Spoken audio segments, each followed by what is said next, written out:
The music was so loud it felt like a physical pressure against my chest. The bass thumped up through the soles of my shoes, a steady, insistent rhythm that was supposed to mean celebration. The lights were these great sweeping arcs of color, blues and reds, and blinding whites that cut through the haze of cigarette smoke and perfume. They strobed across faces, making everyone look like a series of fleeting, grinning masks. And the sound, my God, the sound, was a dozen conversations, all happening at once, a blur of words, punctuated by sharp, sudden bursts of laughter. The clink of glasses was like a constant metallic punctuation to it all. I saw the change in her face. It was instantaneous. The polite mask she'd been wearing, the one that mirrored my own, just shattered. It didn't crack, it fell away completely. What was left was raw. It was honest in a way that was almost brutal. All the color drained from her cheeks, leaving her looking pale and stark under the neon glow. Her friends sensed the shift, the atmosphere turning icy. They mumbled excuses and drifted away, leaving the two of us standing in a little island of sudden, terrible silence amidst so much now, to listen to it. Our relationship is different now, stronger, deeper. It's built on a new honesty. I don't see her as an overprotective parent anymore. I see her as the wisest person I know. I learned a brutal lesson about love, but also a beautiful one about the unwavering, patient love of a mother. The caution isn't about being suspicious of everyone now, it's about valuing the people who have earned my trust, and listening, truly listening. When they see danger, I might be too lovesick to see. I dismissed her concern as jealousy, but it was always just love, a love brave enough to tell me a hard truth, even when I wasn't ready to hear it. We hear the phrase all the time, tossed out in petty arguments, in sibling rivalries. You're just jealous. It seems almost childish, doesn't it? But what if I told you that phrase in the right context, in the wrong hands, isn't just a childish retort? It's a calculated weapon, a sophisticated tool from the playbook of a deceiver. It's the linchpin in a process designed for one ultimate goal: total isolation. It almost always starts with something that feels wonderful. It feels like love. It's a tactic we call love bombing. Imagine being showered with an intensity of affection you've never experienced: constant compliments, gifts, grand gestures, a whirlwind of attention that makes you feel like the most special person in the world. It's overwhelming in the best way possible. And woven into this narrative of perfect love is a subtle, then increasingly persistent theme: the idea that the two of you are a team, a unit, against a world that is hostile, misunderstanding, or just plain jealous of what you have. It's an us against the world narrative. Your bond is special, unique, and others, especially your family, they just don't get it. They can't possibly understand this profound connection. This sets the stage for the second phase, the systematic undermining of your support system. The manipulator will begin to subtly question the people you trust most. They might say something like, "Your mother seems very controlling. Are you sure that advice is really for your benefit?" Or, "Your friend seemed really dismissive of your promotion. I noticed they didn't seem genuinely happy for you." They plant small seeds of doubt, watering them over time. And whenever you try to defend your family or friends or express doubt planted by their own sensible advice, the manipulator has a ready-made defense. They sigh, they look hurt, they might even pretend to be concerned for you.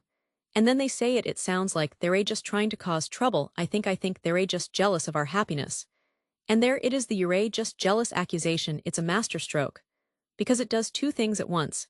It dismisses any valid criticism as mere envy, and it reinforces the idea that the outside world is a threat to your perfect little world. It reframes concern as malice.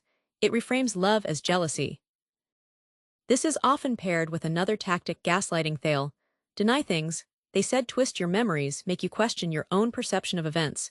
You start to feel like you're going crazy. The only person who seems to have a clear, consistent reality is the manipulator. They become your sole source of truth.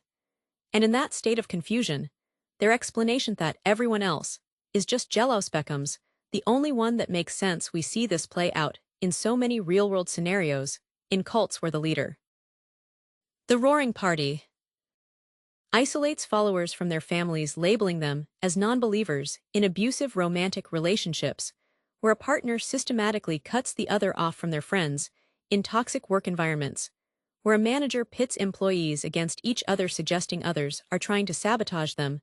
The pattern is eerily consistent. The goal is always dependence. And in this dynamic, the family is public enemy number one. Why? Because the family represents an alternative source of validation, of reality checking a parent, a sibling. They have history with you, they know you, they can see the changes, they remember who you were before this person came along. They are the biggest threat to the manipulator's control. So they must be neutralized, discredited early. And often, the manipulator will work hard to reinterpret your family's every action through a negative lens. Parents' concerned phone call becomes an attempt to monitor and control you. An offer of help is framed as them thinking you're incompetent. Their healthy skepticism about the whirlwind romance is painted as them trying to sabotage your happiness.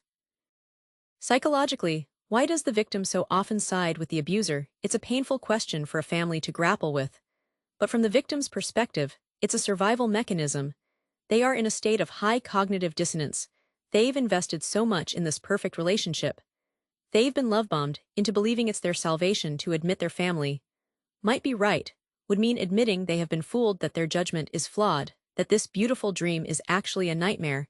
That's a terrifying prospect. It's easier in the short term to believe that your family is the problem. It preserves the illusion of safety and love that the manipulator has created. The manipulator offers a simple, emotionally satisfying explanation. We have something special. And they want to tear it down. The family's explanation that this is a dangerous manipulation is complex, frightening, and requires admitting a profound personal vulnerability.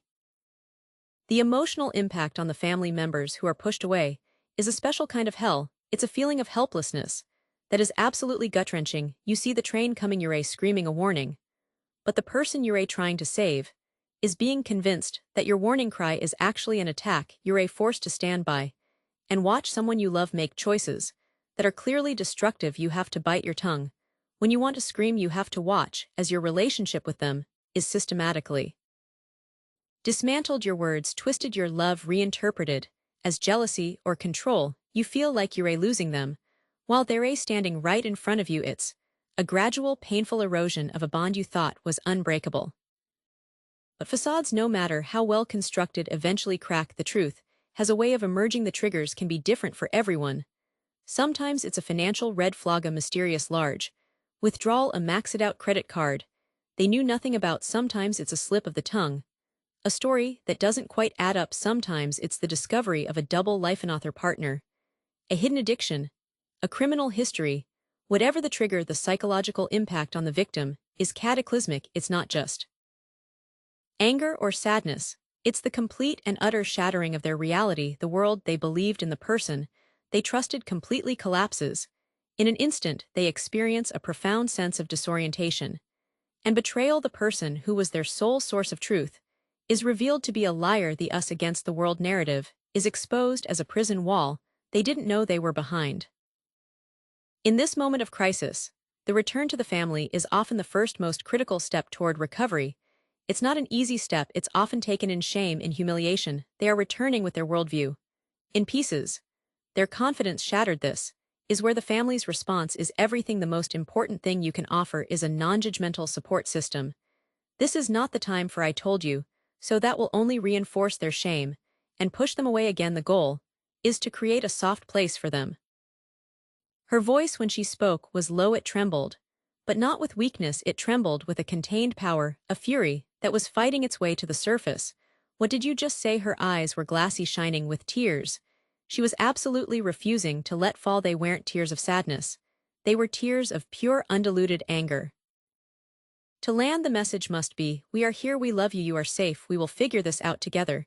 You are not validating their poor decisions, you are validating their humanity, their worth, which the manipulator worked so hard to erode. You are providing the unconditional love that was used as a weapon against them.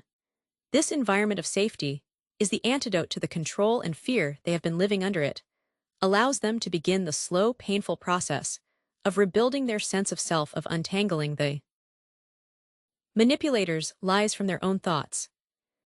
So how can families try to prevent this, or navigate it, if they see it beginning? The instinct is to charge in, to confront, to demand the victim see the truth. But this almost always backfires, pushing them closer to the manipulator. Instead, the strategy has to be one of subtle, persistent connection.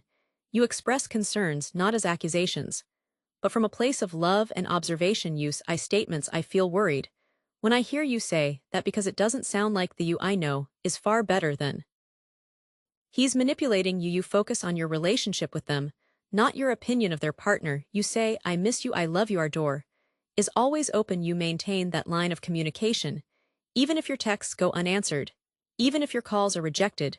You are a lighthouse sending out a steady, unwavering beam of love. So when the storm gets rough, they know which way to swim.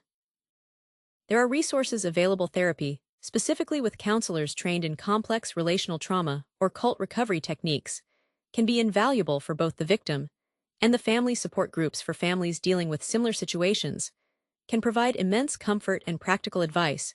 You realize you are not alone in this bizarre and painful experience. Knowledge is power. Understanding these patterns, these psychological tactics, empowers you to recognize them early. It helps you trust your instincts. When something feels off about a loved one's new relationship, your gut feeling that something is wrong is often the first and most accurate alarm bell. The journey of healing is long. It involves rebuilding trust, not just between the victim and their family, but the victim's trust in their own judgment. It's about helping them understand that they were not stupid, they were targeted by a skilled manipulator who exploited fundamental human needs for love and belonging. The goal is to help them reclaim their narrative, to see that their desire for connection was pure, but the source was poisoned. It's about transforming the experience from a story of shame into a story of survival and resilience. The "you're just jealous" phenomenon is a dark thread in the fabric of human relationships, but understanding its pattern is the first step in cutting it and weaving a stronger, more honest connection in its place. The first time you brought him home, I remember thinking how perfect it seemed. It was a Tuesday evening. I think you'd only been dating for a few weeks. But you were so excited. He brought flowers not just for you, but for me too, a little bouquet of sunflowers. It was such a small, thoughtful gesture. He shook your father's hand with a firm grip, looked him right in the eye. He talked about his job in project management, the travel involved, but how he was looking to settle down. He seemed solid, grounded, everything you'd want for your daughter. I tried to backtrack. I fumbled over my words. I just meant, honey, it's a good field, it's secure. That's all. I reached for her arm, but she flinched back, as if my touch burned her. He won us over so quickly. Within a month, he was joining us for Sunday dinners. He'd help me clear the table. He'd ask your dad for advice on his car. He remembered our dog's name. He'd look at you with this adoration that made my heart swell. I remember telling my sister on the phone, finally, she's found a good one. It felt like a reward after all those years of worrying about you dating. He was charming, but not overly so. He was ambitious, but seemed to have his priorities straight. He talked about wanting a family, one day a house with a big yard. It all fit together so neatly. But there was that one thing right at the very beginning, maybe 2 months, and we were all having coffee, and his phone buzzed. He glanced at it, and his whole demeanor shifted for just a second. A flicker of something, annoyance, anxiety. He silenced it and put it face down on the table. When I asked if everything was okay, he laughed it off. Just work. He said, they think I'm on call 247. Ill deal with it later. It was so smooth. You nodded like it was a shared joke between you. I remember a tiny knot forming in my stomach, but I untied it. I told myself I was being an overprotective mother. He has a demanding job, of course he's busy. I dismissed it. That was the first thread, and I chose to look away. Then things started to change slowly, so slowly, you almost didn't notice it at first. The business trips became more frequent. They were always last minute, a project in crisis, in another state, a client meeting that couldn't be rescheduled. He'd pack a bag and be gone for 3-4 days at a time. His phone behavior became a pattern. He never left it unattended. If it rang, he'd leave the room to answer client confidentiality. He'd say, or it's just boring work stuff. He started carrying a second phone, once a cheap burner, and when you asked, he said it was for a specific project, and he had to keep the data separate. It sounded plausible, but it felt wrong. I started to worry more openly. I'd ask you questions. Are you sure everything's okay with him? He seems to be away an awful lot. You'd get defensive. Immediately, Mom, stop. He's building his career. It's for our future. You built a wall around your relationship. And every time I tried to peek over it, you'd add another brick. The distance between us grew. Our conversations became surface level. You stopped telling me the little details about your life with him. I could feel you pulling away, protecting him from my skepticism. Then there was your birthday, his big project on the West Coast. He promised he'd be back, In time he'd video call you at exactly midnight. We had the cake ready, you kept checking your phone, midnight came. And went no call, an hour later a text, stuck in a meeting, so sorry, call you first thing in the morning, love you, I saw your face fall. But you recovered quickly, it's fine. You said his job is intense. But it wasn't fine, I saw the disappointment in your eyes, then a few days later, you showed me a comment. On his Instagram, some woman named Sarah had written looks like fun on a photo of him at a baseball game he'd supposedly gone to with colleagues. When you asked him about it, he said Sarah was a client's wife who had tagged along, and it was incredibly awkward. He made you feel silly for even questioning it. He was always so good at that, turning the question back on you, making you feel like you were the one being unreasonable. And then she said it, the words didn't shout, they were precise, they were measured. They cut through the din of the party, laughter, the music, the clattering glasses with the clean, sharp efficiency of a scalpel that's not support. She said, her voice firm, now the tremor gone, that's fear. You've always been so terrified of me failing, of me making a mess, that you've spent my entire life pushing me toward the most boring, the most mediocre, the safest possible path. You're just a cowardly fool. The last 6 months were the worst. The pressure was building like a storm. His absences were more frequent, and his explanations became vaguer. The emotional distance was a physical thing in the room. When you were together, you stopped defending him to me. You just got quiet. The light in your eyes, the one that had been there at the beginning, was gone. You looked tired all the time. I could see your own doubts starting to surface, but you were too afraid to give them a voice. That's when you started your own investigation. You never told me about it at the time, I only learned later. The lies had become too big to ignore. The story about a conference in Chicago didn't match the weather in the photos he sent you. Started checking phone records on your shared plan. There was a number called almost daily, with calls lasting hours. You wrote it down. You created a fake social media profile and searched for that Sarah woman. Her profile was private, but her profile picture was a family photo, her little boy, and a man whose back was to the camera. You started feeling sick.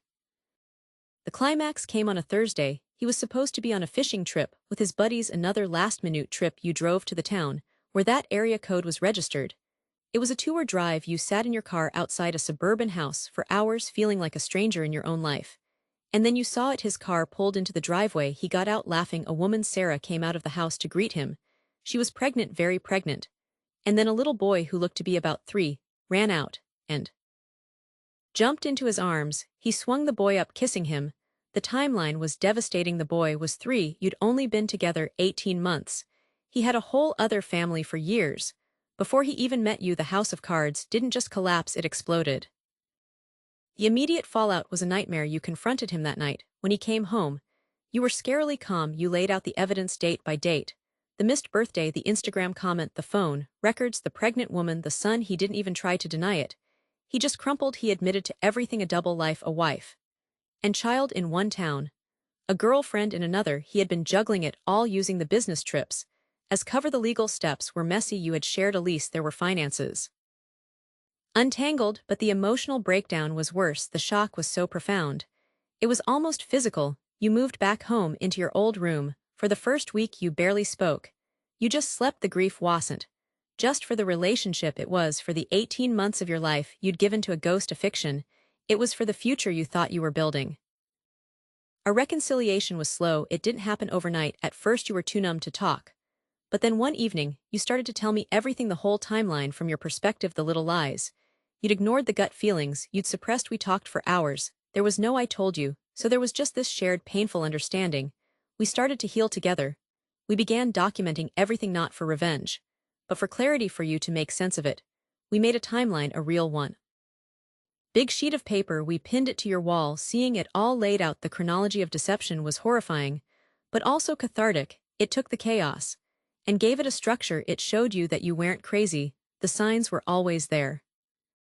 Looking back now, the timeline is so clear. The first 3 months were the setup, the perfect illusion. The next 9 months were the slow, careful construction of the lie, where our suspicions were methodically dismantled. The final 6 months were the unsustainable pressure, the cracks becoming chasms, leading to the inevitable collapse.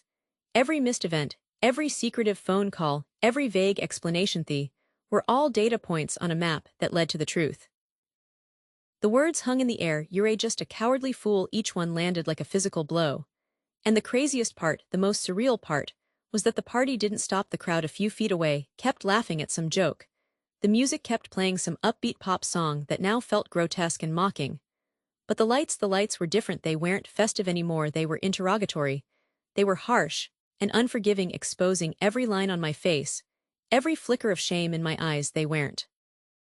The message in all of this, the thing I learned watching you go through, it is the profound importance of documenting and verifying your gut feeling, that tiny knot in your stomach. That's the first piece of data. Don't dismiss it, write it down. When an explanation doesn't quite fit, note it.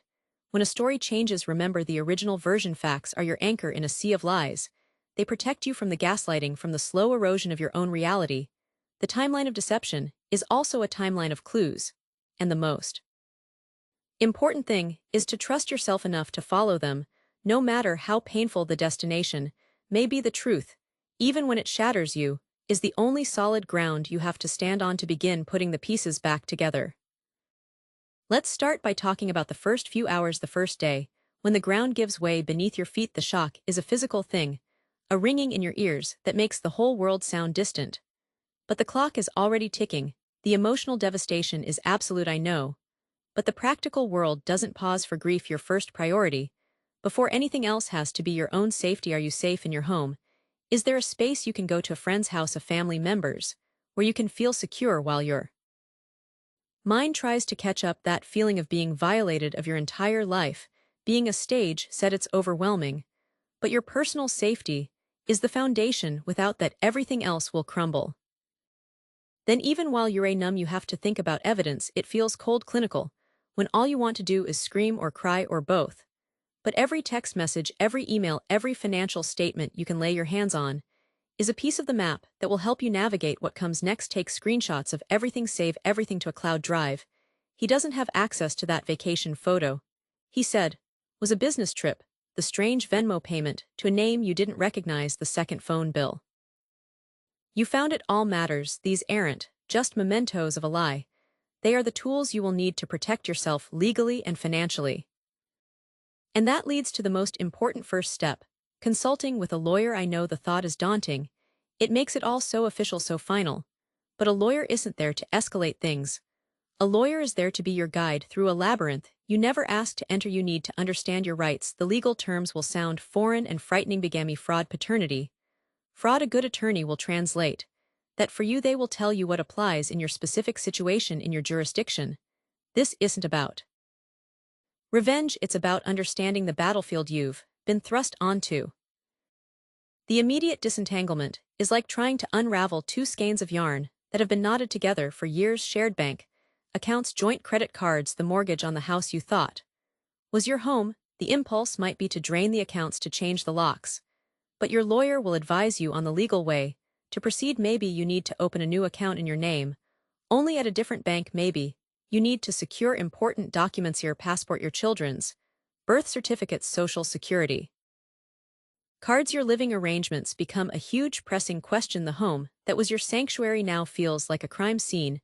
Every room holds a ghost of the life you thought you had. Deciding whether to stay or go, and how to manage that, is a monumental task when you can barely decide what to wear in the morning. Illuminating the room, they were illuminating my failure.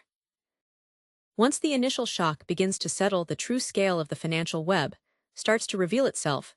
This is where the betrayal becomes a tangible, numbers on a spreadsheet reality.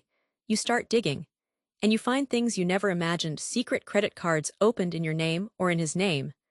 But with a mountain of debt, you're possibly liable for. You might discover a second mortgage, loans you knew nothing about, investments in the other family's name. The life you lived, the budget you struggled to maintain, was likely just one half of a precarious financial balancing act. He was funding two separate households, two sets of expenses, and that money had to come from somewhere. Often, it came from debt hidden from you. Separating your finances is a painstaking line-by-line process. You'll need to go through years of bank statements, tracking every anomaly, closing joint accounts, removing your name from authorized user accounts, freezing your credit to prevent new accounts from being opened. It's a full-time job. You have to protect your credit score, because your financial future, your ability to rent an apartment, to get a car loan, depends on it. This is where a financial advisor, preferably one who has experience with Post-divorce asset division, or fraud, becomes invaluable. They can help you understand what you're entitled to and how to claim it. If there are children involved from your marriage, or from the other relationship, the financial picture becomes even more complex. There will be claims for child support. But the calculations are nightmarish. When the father's income is being split between two families, the court will have to determine his true financial capacity, which he has likely been obscuring for years. You may find yourself in a legal position where you have to establish paternity for children you just discovered, which is a profound emotional upheaval. On top of everything else, the cost of starting over is staggering. You're looking at retainers for lawyers' fees for therapists for yourself and your children, the cost of moving deposits for a new place, maybe needing a new car. If the old one was jointly owned, the financial fallout isn't just about the money that was lost, it's about the immense cost of building a new life from the rubble. Navigating the legal system is like learning a new language. While running a marathon, the laws surrounding bigamy vary dramatically from state to state. In some places, it's a serious criminal offense. In others, it's a minor issue. Your lawyer will be your translator, and your strategist. A divorce is a given, but it's now intertwined with potential criminal proceedings. You might be a witness in a fraud case if he used your identity or marital assets without your consent. The legal process is slow, and it forces you to relive the betrayal over and over again as you give depositions and provide evidence. Child custody is the most heart-wrenching part. The courts will have to decide what is in the best interest of the children, all the children from both families. How do you explain to a judge that the father of your children is living a double life?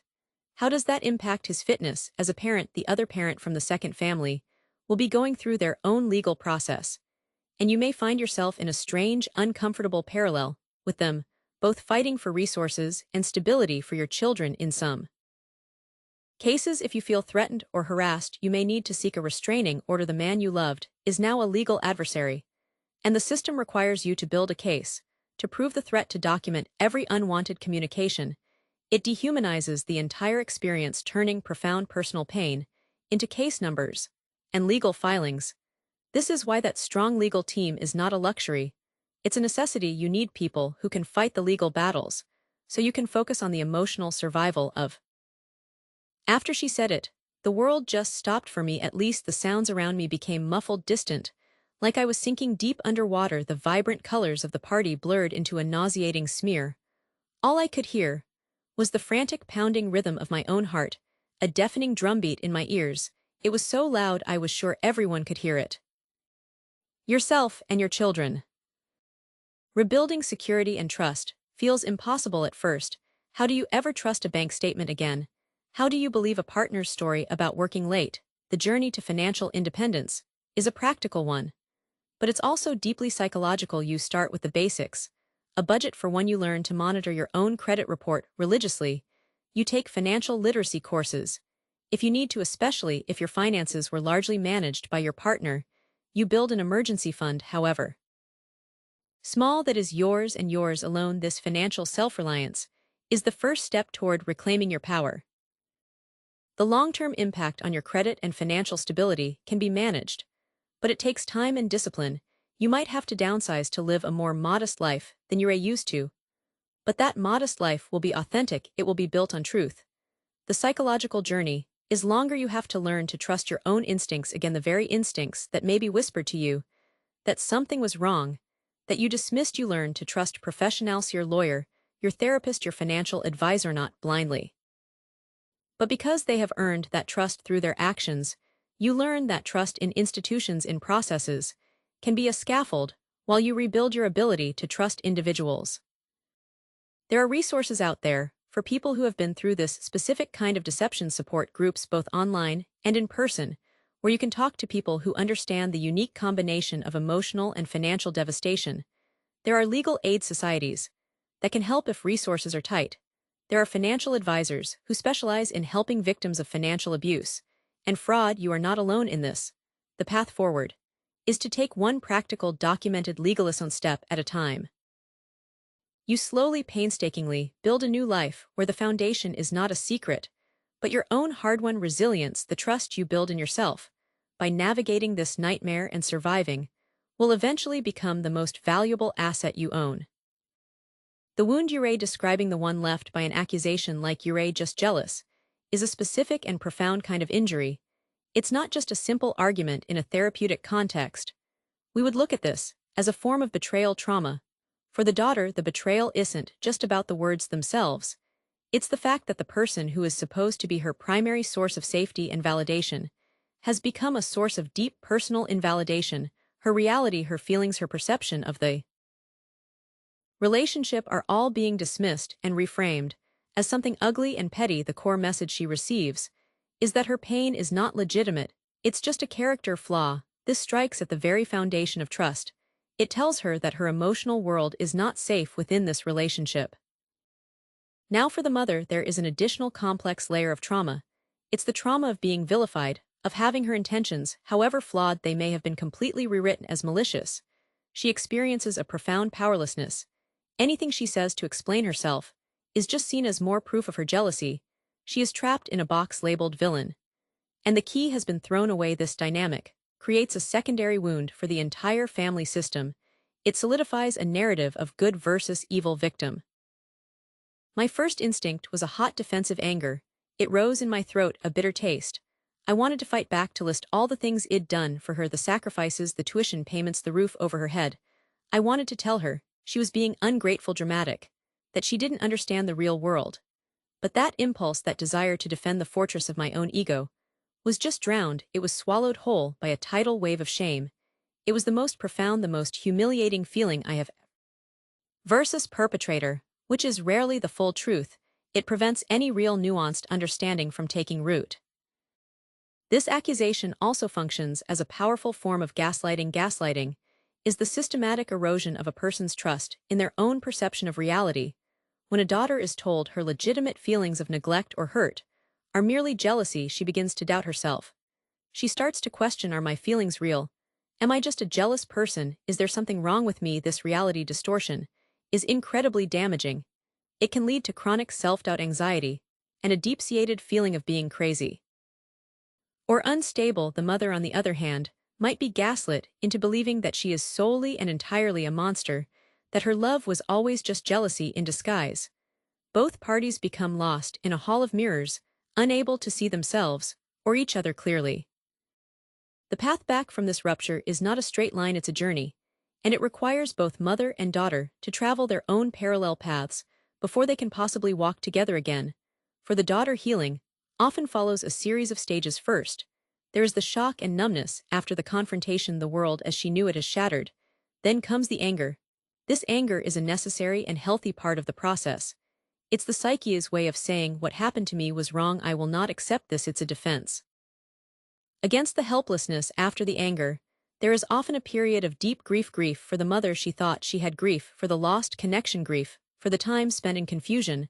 Finally, if the process is supported, there can be a move toward acceptance, not acceptance of the hurtful behavior, but acceptance of the reality of what happened, and a decision about how she wants to move forward.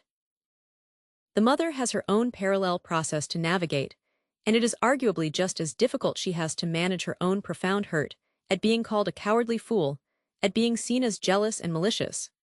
But to support her daughter's healing, she must find a way to set her own hurt aside temporarily. Her primary task is to create a space of safety. This involves moving from a posture of defense to one of curiosity. Instead of saying, "That's not what I meant," she needs to learn to say, "Help me understand what you heard. Help me understand how my actions made you feel so small." This is incredibly hard work. It requires her to tolerate the painful feelings of guilt and shame without collapsing or becoming defensive. Therapeutic strategies for rebuilding trust are slow and deliberate. Trust is not rebuilt in grand gestures, but in small, consistent moments. It's in the mother following through on a small promise. It's in her listening without interrupting when her daughter shares a painful memory. It's in her validating her daughter's experience, even if her own memory of the event is different. Validation does not mean agreement. It simply means communicating, "I see that you experienced it this way. Your feelings make sense based on your perspective." This is the bedrock of reopening communication. The goal is to move away from a dynamic of blame and toward a dynamic of mutual understanding. It's about untangling the painful knot of history thread by thread, without yanking on it. Alongside this joint work, the individual healing journey is non-negotiable. Each person must reclaim their own sense of self outside of this traumatic narrative. For the daughter, this means the painstaking work of rebuilding her self-esteem. She has to learn to trust her own judgment again. She has to internalize the truth that her feelings are valid and important, that they are data about her experience, not flaws in her character. She needs to separate who she is from the hurtful label she was given this often. Experienced involves building a strong support system outside the family, people who reflect back to her a healthy and accurate image of herself. For the mother, individual healing revolves around processing the immense weight of guilt. Many mothers in this situation have an overwhelming urge to fix it, to make the pain go away immediately. But true healing requires her to release that need for a quick resolution. She has to sit with the discomfort of what she has caused. She must confront her own actions and inactions with honesty and compassion for herself. This is not about self-flagellation. It's about accountable self-reflection. She needs to understand her own patterns, why she avoided difficult conversations, why she may have struggled with envy without using that understanding as an excuse. Her therapy is about learning to hold herself accountable without letting the guilt define her. It's about forgiving herself enough to show up fully and authentically for the repair process. This individual work is where new boundaries are established. The old relationship dynamic was clearly broken. A new, healthier dynamic can only be built on a foundation of clear, respectful boundaries. For the daughter, this might mean learning to say, "I need some space to process this," without fear of causing another rupture. For the mother, it might mean respecting that space without taking it as a personal rejection. Boundaries are not walls, they are the rules of engagement that make a safe and respectful connection possible. When this work is done with courage and commitment, something remarkable can happen. We call it post-traumatic growth. It's the idea that a crisis, while deeply painful, can ultimately lead to a stronger, more authentic relationship than was ever possible before. The fracture, once healed, becomes the strongest part of the bone. This crisis forces a level of honesty that may have been avoided for decades. It strips away the pretense and the performance. What remains, if nurtured, is something real. You can begin to identify the lessons learned. The daughter might learn the power of her own voice, the strength it takes to set boundaries, and what it means to demand respect. The mother might learn about the courage required for true intimacy, the importance of facing difficult truths, and the profound value of humility in parenting. These lessons are integrated into a new life narrative. The story is no longer just about the hurt. It becomes a story of resilience, of awakening, of choosing each other again. But this time with clearer eyes and more honest hearts. The message here is one of realistic hope. Healing is not about going back to the way things were. That relationship is gone, and that's okay. Healing is about moving forward to create something new, something more authentic and more resilient. It's a difficult path, certainly. It requires immense vulnerability from both parties. But it is possible. It is possible to navigate this wound and emerge on the other side with a connection that acknowledges the past, but is not imprisoned by it. A connection built not on roles and expectations, but on a genuine acceptance of each other's humanity, flaws, and all. The silence that once felt so empty can in time become a space for a new, more honest kind of conversation. I was right in the middle of it, smiling, always smiling, nodding at people I barely knew, accepting their congratulations with a graciousness that felt like it belonged to someone else. I was performing. That's the only word for it. I was on a stage under those hot, bright lights, playing the part of the proud parent, the good parent, the one who had it all figured out. I'd rehearsed this role for years, smoothing down the rough edges of my own failings with a polished exterior, every handshake, every polite chuckle, everything. And with that shame came a terrible, dawning realization. It wasn't a single thought, it was a flood of images, memories flashing behind my eyes with cruel, intimate clarity. I saw myself years ago steering her away from the art classes she loved. Because artists don't make any money. I saw the look of disappointment on her 10-year-old face. I remembered the conversations I'd abruptly ended when she started asking difficult questions about life, about my own choices. I saw myself opting for the easy silence over the messy, complicated truth. I saw all the times I had chosen the path of least resistance, not for her, but for me, because I was afraid of conflict, afraid of her struggling, afraid of seeing her get hurt. But mostly, I was afraid of being exposed as the uncertain, flawed man I really was. My body started to betray the emotion, my mouth couldn't form, my hands holding a glass of champagne began to tremble so violently. I had to set it down on a nearby table before I dropped it. My throat tightened, making it hard to breathe, hard to swallow. I wanted to disappear, to have the floor open up and swallow me, to be absorbed into the noise and the crowd, and never have to face the truth of what she had just said. And I understood with a clarity that was almost peaceful in its devastation that her anger wasn't really anger at all, it was a reflection, a perfect painful mirror, held up to show me the accumulated hurt I had caused, the pain I had inflicted, by always choosing safety over courage, by preferring the illusion of control to the vulnerability of real love. She didn't say another word, she just looked at me, and in her eyes I saw that she knew I understood, and with a final heartbreaking shake of her head, she turned, she walked away.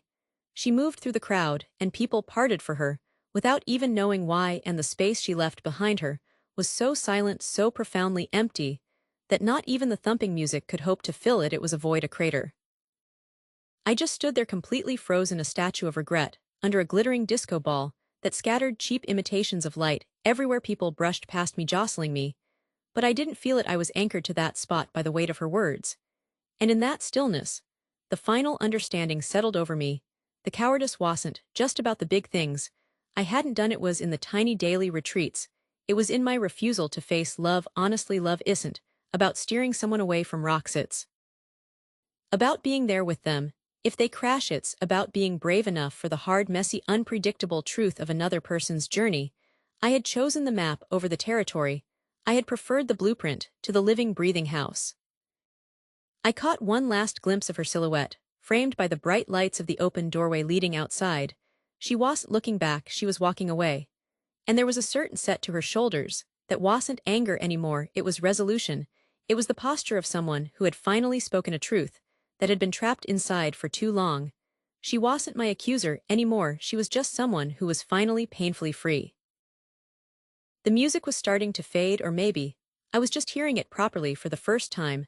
The party was winding down, the laughter sounded tired now, and beneath it all, beneath the exhaustion and the shame, there was a strange new feeling. It wasn't hope, not exactly, it was more like acceptance.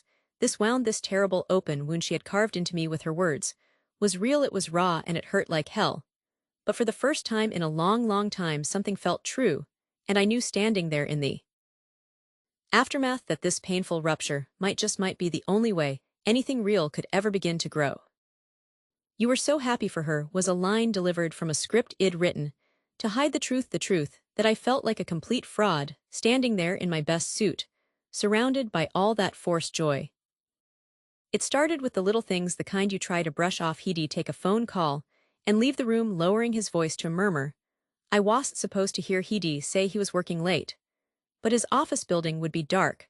When I drove by, he developed a new habit of placing his phone face down on the table, a subtle shield. I told myself I was being paranoid, that a healthy relationship is built on trust, and I was failing at it.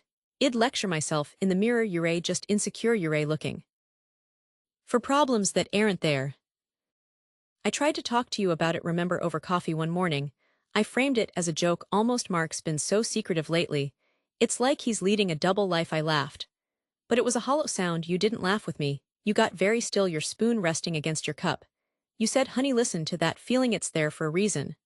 But then I got defensive.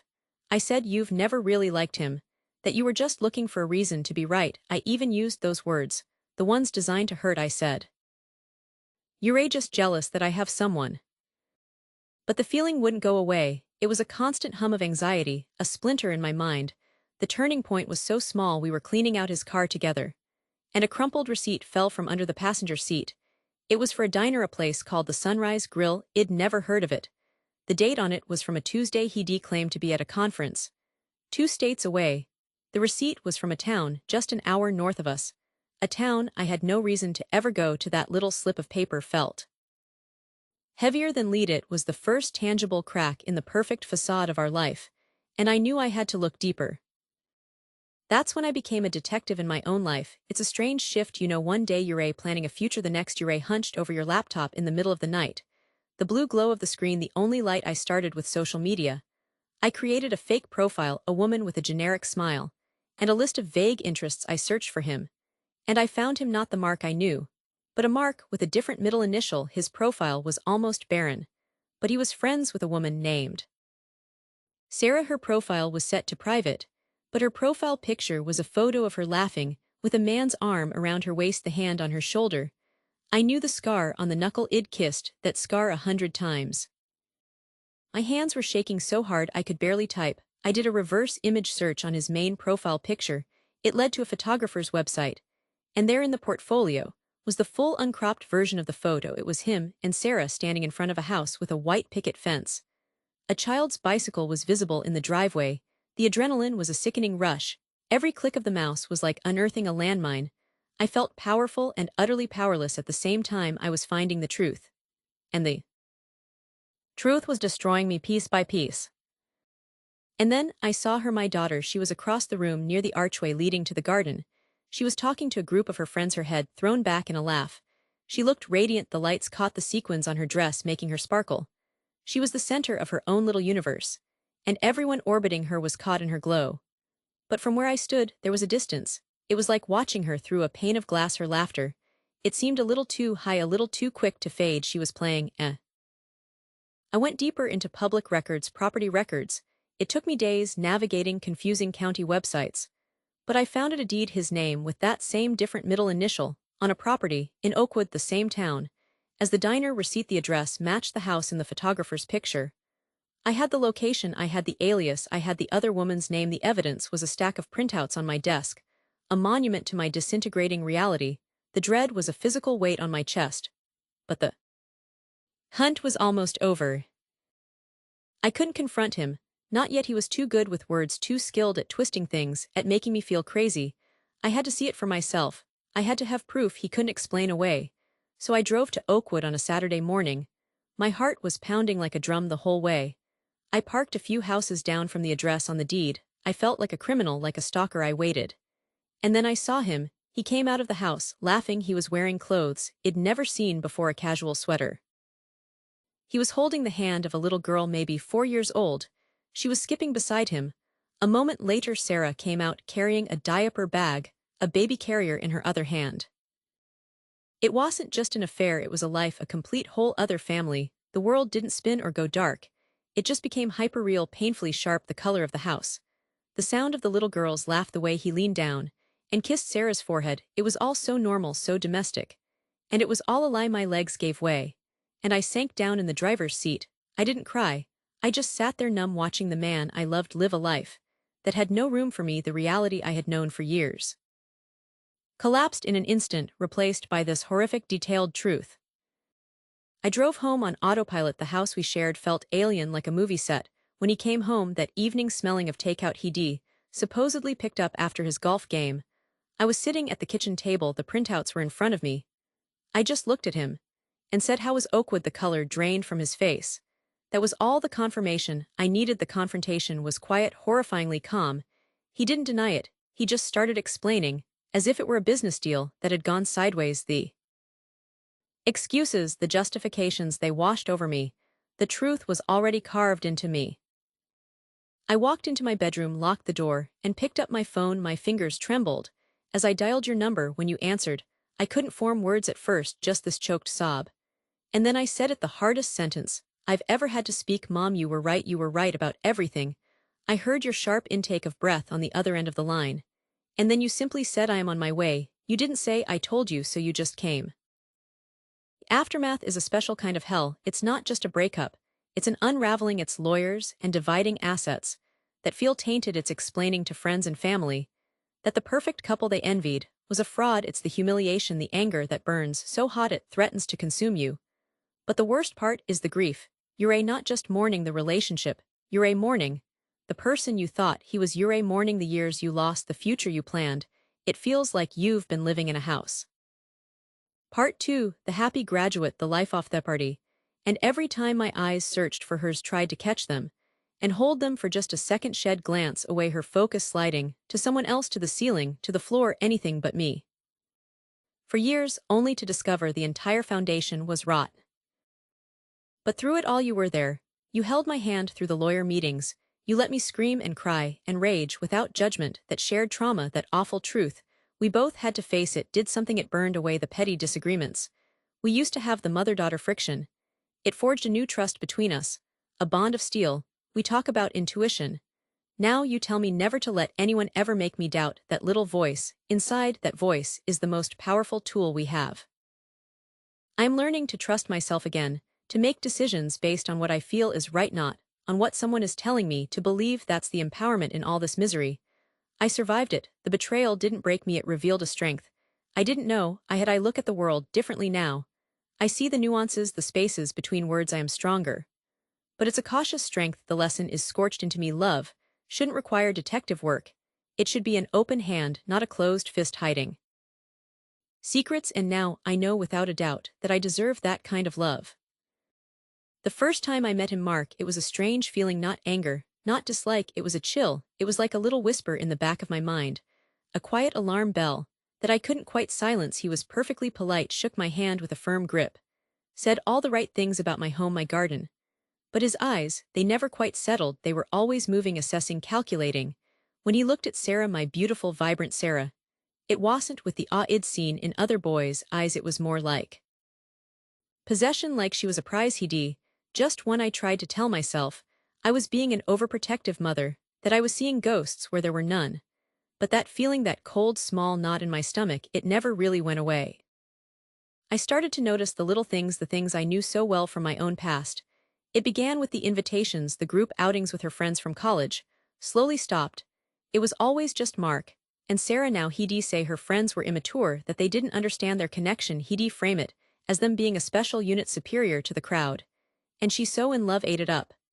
Then, it was her clothes, a casual comment from him about a dress being a bit much, and suddenly her wardrobe, once so colorful and expressive, became muted, simpler. He'd undermine her confidence in tiny, almost invisible ways.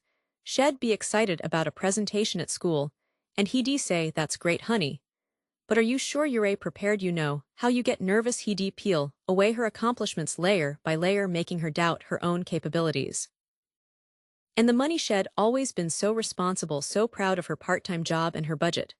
But suddenly, she was always short. She'd make vague mentions of loans, of helping him out with a bill, of investment opportunity that didn't pan out.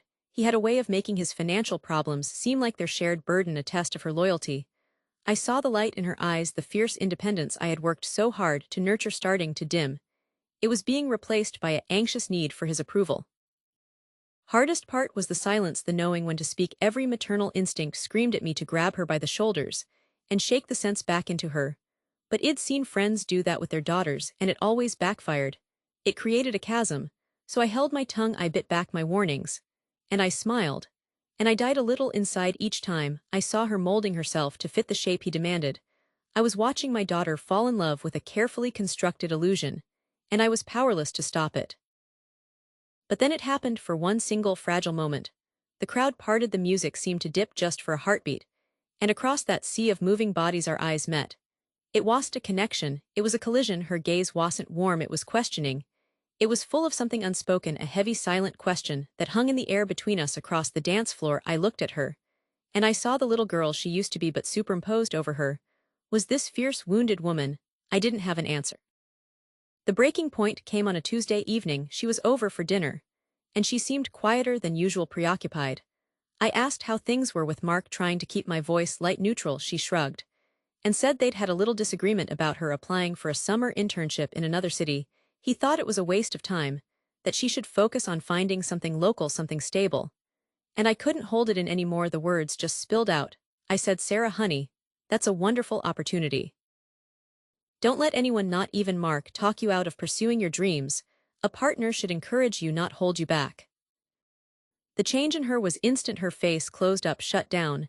She pushed her plate away, and her eyes, my own daughter's eyes, looked at me with a coldness I had never seen before. "There it is," she said, her voice flat. "I knew it.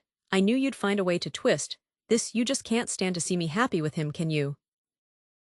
I was stunned. "That's not true, baby. I want nothing more than your happiness.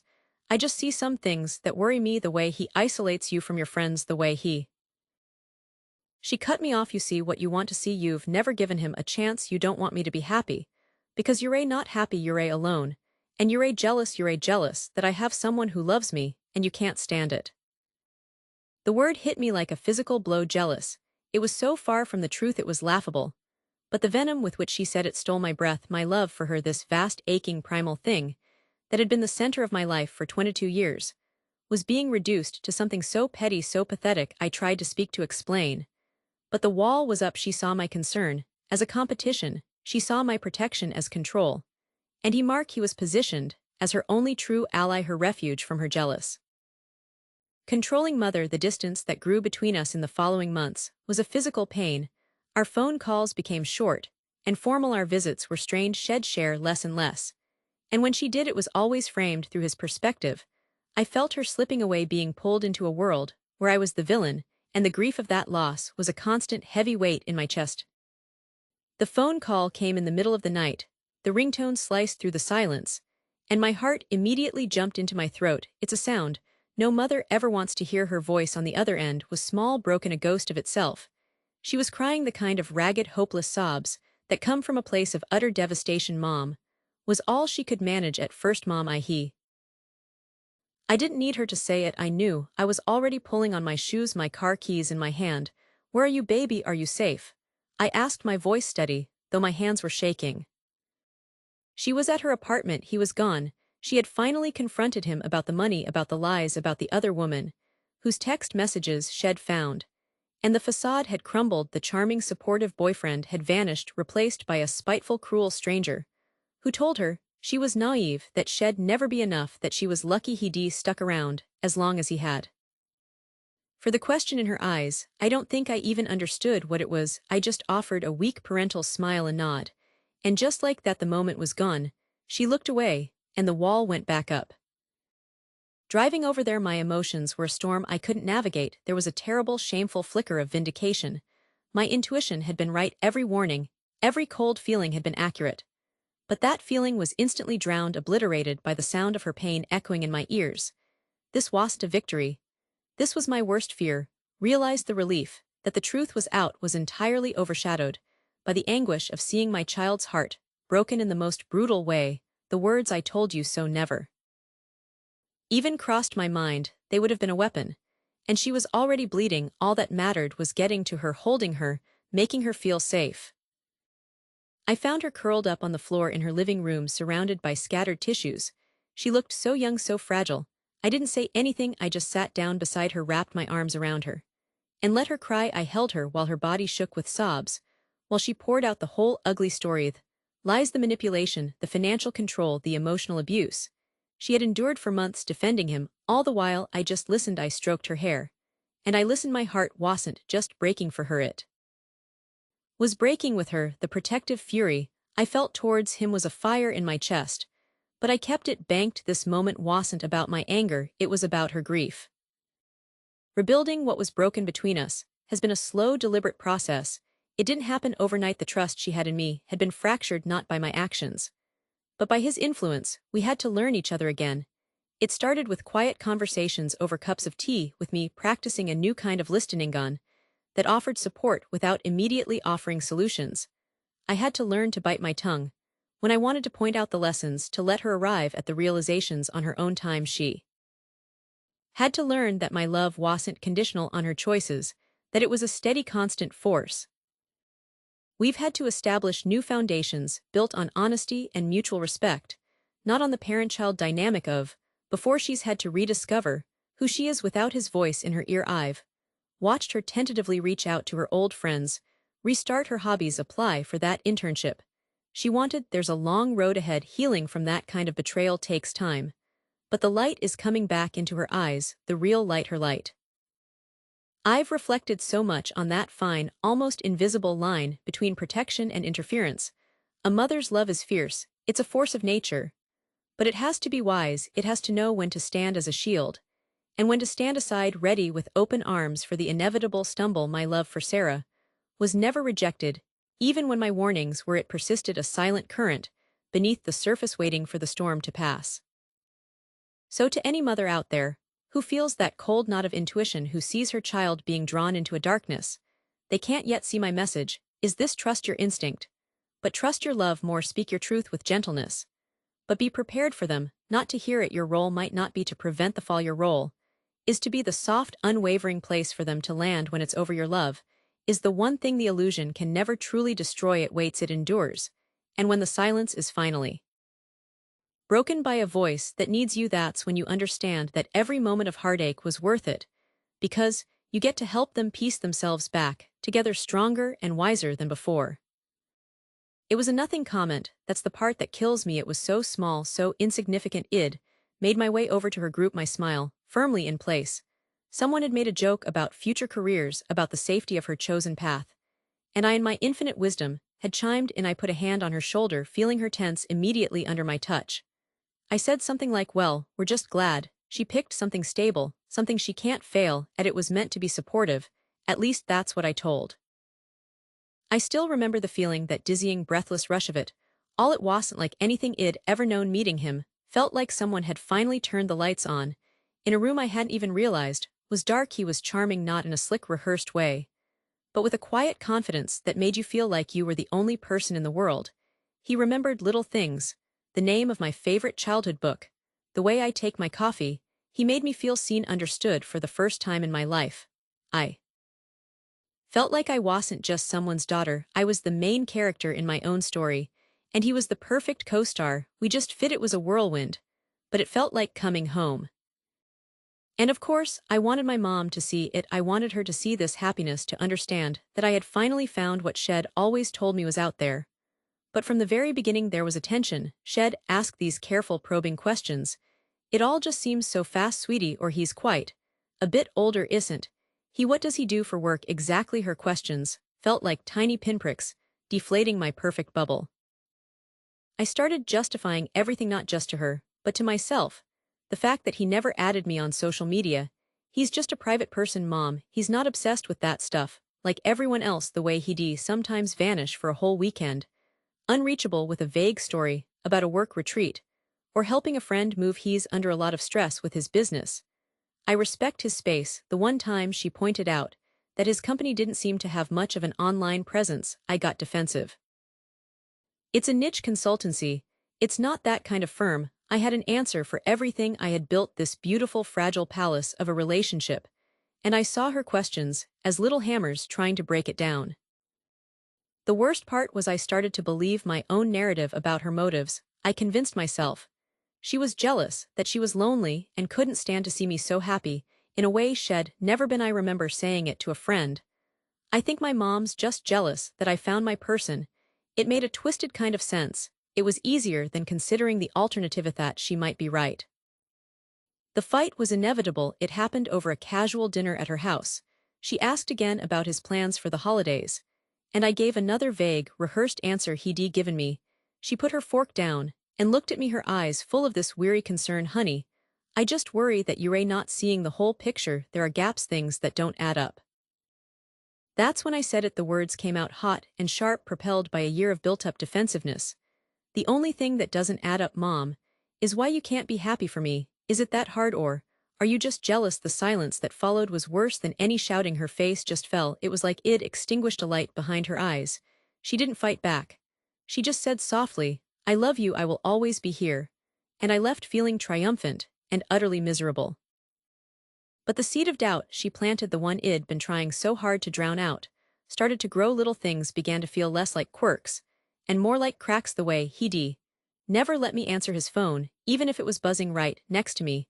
The fact that his business trips always seemed to be to the same city, a few hours away. The single framed photo on his desk of him, with a woman he referred to only as an old friend from college. I'd ask about her, and he'd quickly change the subject.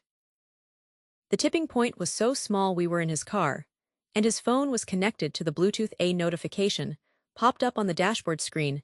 Not the message, just the sender's name, Lydia, and underneath, the preview said, can't wait for tonight. Is your meeting really going to run late? Or should I? The message cut off. My stomach dropped. He saw me see it, and instantly grabbed his phone. His smile, a little too bright. Ah, just my assistant nagging me about a deadline. You know how it is. Myself, it was the kind of bland, cautious thing a parent says to sound responsible. But I did know. I knew in that moment, with a cold, sinking certainty, that I didn't know how it was at all. The fear was paralyzing. What if I was wrong? What if I was being the paranoid, crazy girlfriend my mother supposedly thought I was? But the bigger fear, the one that now eclipsed everything, was the fear of being right, of having been a fool. The investigation felt sordid. I hated myself for it. It started with a search on a public records website, his name, the city he always traveled to. And there, it was a property record, a house purchased 5 years ago under his name. And Lydia's, my hands were shaking so hard, I could barely type. I found her on social media, her profile set to private. Except for her profile picture, it was the woman from the photo on his desk. And in her arms, a little girl with his unmistakable hazel eyes. The world didn't shatter, it just stopped. The air went out of the room. I felt a cold numbness spread from my chest to my fingertips. It was all true, every single one of my mother's fears. Every one of my own suppressed suspicions. He had a whole other life, a wife, a child. I was the other woman. The illusion didn't just crack, it vaporized. And what was left was the ugliest, most humiliating truth. I had built my happiness on a lie. And I had viciously attacked the one person who tried to warn me. The shame was a physical weight crushing me. I thought I would suffocate on it. I had called my mother jealous. I had thrown her love back in her face. And she had been right about everything. The pain of his betrayal was one thing, a sharp, acute wound. But the regret over how I'd treated my mom was a deep, corrosive ache that felt infinitely worse. I had no one to blame but myself. I didn't know what else to do. I drove to her house. It was late, the lights were on. I sat in my car for what felt like an hour, just crying, trying to find the courage to face her, to admit my colossal failure. In judgment, I finally walked to the door, my body trembling. I rang the bell. She opened it, and her face wasn't angry or smug. It was just concerned. She took one look at me, at the tear-streaked mess I was, and simply opened her arms. I fell into them, sobbing. I couldn't even form words at first. I just cried into her shoulder the way I did when I was a little girl and had skinned my knee. She led me inside, sat me on the couch, and brought me a glass of water. When I could finally speak, the words tumbled out broken and messy. I told her everything about the text on the dashboard, the property record, the photo of the little girl. I told her how stupid I felt, how blind I'd been. And then, I said the words that were the hardest to say. I am so sorry, Mom. I am so sorry. You were right. I was wrong. I said horrible things to you. And you were only trying to protect me. I called you jealous. And I will never forgive myself for that. She just listened. She didn't say I told you, so she didn't offer any easy platitudes. She just held my hand and let me talk. And when I was finally spent, she said, "Oh, my sweet girl, none of that matters now. You're here, you're safe. We'll get through this together." Healing wasn't overnight. It was a slow process of untangling my self-worth from his deception. My mom was my anchor. She listened to me rant and cry. She helped me draft the text message to end it with him for good. She reminded me over and over that his actions were a reflection of his character, not my value. The most important thing she taught me was to trust my own gut again. You knew, she'd say, somewhere deep down you felt those cracks. You learned to ignore that feeling because you wanted the fantasy.